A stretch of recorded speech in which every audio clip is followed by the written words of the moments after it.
Welcome to Kitchen Table Conversations, a series of short and shareable conversation starters for those of us who have or love and support people with a complicated and beautiful brain. Here's your host, Angela Geddes. Hi, everyone, and welcome to another edition of Kitchen Table Conversations. I'm your host, Angela, and once again, so happy that you've chosen to share some time with us today. Today, we're going to talk a little bit more about mental health and addictions because it is still the month of May, and in the spirit of Mental Health Awareness Month, I thought that I would continue along this path. So today is a special episode because I'm going to include some music because I think music is just so very, very powerful. And I've come across a song by somebody very near and dear to my heart. She happens to be my stepdaughter, and her name is Katy Topham, and she's written a song called I Don't Even Know Her. And now Katy came into my life as an adult, so I feel like I can brag about her quite a bit because I really have had nothing to do with how brilliant she is as a songwriter, and her voice is just unbelievable in my humble opinion. So I get to be one of her number one fans. But this particular song speaks to me in a big way because mental health and addictions is a part of all of our circles. And she speaks just so eloquently about the realities of struggling with, different sides of us when we suffer. And in particular, this episode is focusing on when we sometimes suffer in silence and take it upon ourselves to do some self-medicating. And so I've been in this helping profession for a very long time, and I see mental health and addictions as two things that kind of go together very often. In fact, I've never seen somebody struggling with addictions who doesn't have an underlying mental health condition that maybe they've left untreated or unsure of how to go about getting the kinds of supports that might be most helpful.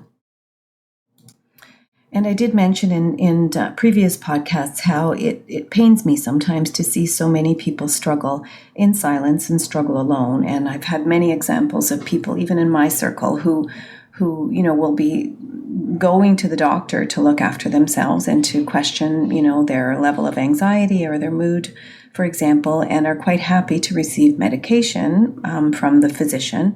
But the thoughts of going to a counselor and actually talking a little bit more intentionally about what's going on for them, and maybe learning some new coping skills and strategies, and to recognize how some of their current strategies might not be serving them as well as they think. So as always, I encourage you to check out my website because I am going to include some links for further resources and to deepen our understanding on this. But I just wanted to touch on an article written by Kristen Fuller through Psychology Today. And she talks about how self-help techniques are not effective for drug and alcohol addiction. And in this article, she talks about how, we are a community or a society of, constant and instant information, and we're all asking Siri questions and Googling things. And self-help books are very helpful in many, many cases when you're talking about relationships or stress or finances or ways to, build things and things like that are incredibly helpful. However, when you're talking about mental illness and addictions, sometimes we do need to go to the professionals. Mental health is health, and we wouldn't go to our friends to talk about how to treat diabetes. So I'm not really clear on why we don't feel like we need to go to somebody who's spent years and years at school and, learning about how our brains and bodies work. And some of the coping strategies and some of the skills that we need to develop in order to live our best life. So I'm really hoping that some of these conversations will go back to your kitchen tables and will make it easier for people to get the kind of help that they need. So check out the website for more information around that. But I think before I go, I just wanted to say that, in particular, self-help methods are not helpful for people who are struggling with serious addiction, because As Dr. Fuller states, the overflow of dopamine when an abused drug enters the body is so strong that the user is unable to simply just walk away from that euphoric high without any type of long-term professional intervention. I mean, of course, some people can do it, and that's wonderful. But serious addiction requires time and energy and professional guidance. Home detoxification, for example, has very low success rates and often leads to relapse simply because of the impulsivity, and the addicted brain runs rampant, not to mention that sometimes detoxification at home can be life-threatening.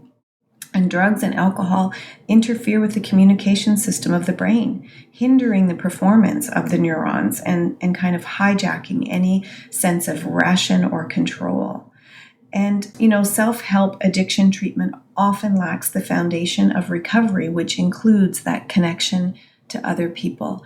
Many people who struggle with addictions feel like they're alone, feel like they're the only ones that are going through these kinds of difficulties, which, of course, everyone's situation is unique, but we all appreciate understanding that we're not the only ones going through some of these really difficult and challenging circumstances.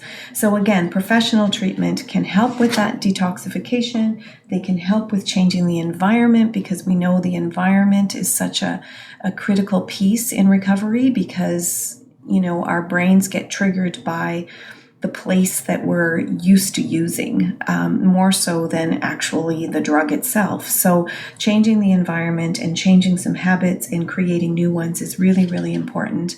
And as I said, making that connection with other people and feeling like we belong and that we're understood are just so, so very important. But most important, I would say, is also taking the time to understand what's behind the addiction. So it's not about drinking, it's not about the drugs, it's about why are we using and what purpose is this serving? And so that question needs to be answered honestly by the individuals who are struggling. Just like any addiction, when you talk about, there are people who shop too much, there are people who work too much, there are people who use pornography too much, there are people who gamble too much, and all of those things are not problems in and of themselves, but they become problems when they are used to avoid other things. So we do have to take a look at what are the underlying issues and really do some investigation and, seek out some compassionate and professional support. So I'm going to take a minute to share some of the lyrics of Katy's song that's called I Don't Even Know Her, because I think she says and spreads this message way more eloquently than I can. So the song begins with a second cup of coffee poured, and my head pounds from the night before, and the silence tells me that everything is not fine. There's a certain look he gets when he remembers things that I forget, and he asks me, how did you sleep last night? I tell him, honey, your guess is as good as mine. You're going to have to tell me what I did this time. Because I don't even know her, but I heard she's been using my name, spreading around a lot of blame, and saying that we're one and the same. I've never had a chance to meet her, because when she's around, I vanish into thin air. I wish that I could hold this wounded version of myself and tell her that she's okay, but I don't even know her. Too much noise, too many thoughts rail up in my head.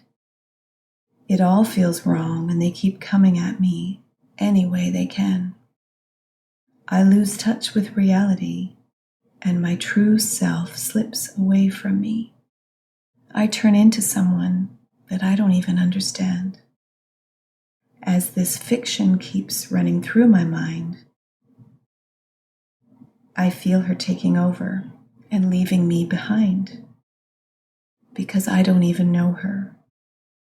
But I've heard she's been using my name, spreading around a lot of blame, and saying that we're one and the same. So here's a little clip of that song where you can get a little bit more of the powerful emotion that's attached to it. And please feel free to check out my website, because there'll be a link there directly to hear the whole version and to download it if that's something that interests you. But once again, the purpose of this kitchen table conversation is to keep this conversation going and to bring it back to your own tables. So thanks so much for tuning in, and I hope that you have found this message powerful. And again, just keep the conversation going. Keep well. Many thanks, Angela. Too much noise, too many thoughts fill up my head. It all feels wrong, they keep coming at me any way they can. I lose touch with reality, my true self slips away from me. I turned into someone that I don't understand. As the fiction runs wild inside my mind, I feel her taking over and leaving me behind. And I don't even know her, but I've heard she's been using my name to spread around a lot of blame, saying that we're one and the same. I've never got a chance to meet her, 'cause when she's around I vanish into thin air. Wish I could hold this wounded version of myself and tell her we're okay, but I don't even know her. I used to think that she is the one who wrecked me, but now I know she was trying to protect